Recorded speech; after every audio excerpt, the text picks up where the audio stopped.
nag-withdraw mga pulis ang magsisilbing electoral board members sa ilang presinto sa Bangsamoro Autonomous Region in Muslim Mindanao para sa Bilang Pilipino 2025. Ilang guro kasi ang nag-withdraw o na-disqualify.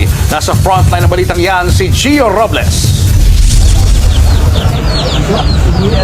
Nagkumpulan sa labas ng munisipyo ng Bayan ng Butig, Lanao del Norte ang ilang mga gurong dadalusana sa final testing and sealing ng automated counting machines para sa Bilang Pilipino 2025. Pero hindi sila nakapasok dahil hinarang sila ng mga taga-suporta ng iba't ibang mga kandidato na kumukwestiyon sa kanilang relasyon sa iba pang tumatakbo. There were objections made, just like yung may disqualified daw. And may mga relatives din, although beyond the prohibited degree, kasi ang prohibited degree is fourth civil degree or first cousin. Dahil dyan, halos 100 guro sa Butig ang nag-withdraw o dinisqualify, kaya nasa 18 na lang ang natira. Ang kapalit nila bilang electoral board members, higit 60 pulis.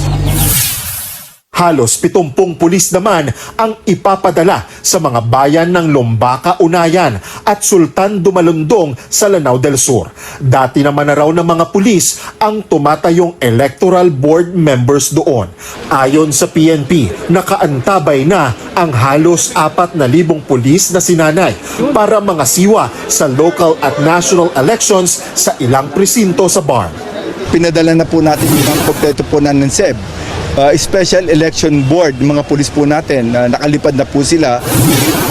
Alinsunod daw ito sa hiling ng COMELEC na dagdag puwersa bago ang botohan sa Lunes. Sa ngayon, 100% ng handa ang BARM na may higit 2.5 milyon na mga botante sa araw ng Lunes. Binabantayan din ng PNP ang matagal ng alitan ng ilang pamilya sa rehiyon na posibleng makaapekto sa eleksyon. I have received a report, but it's more of yung talagang more away. Hindi po politika, it's away.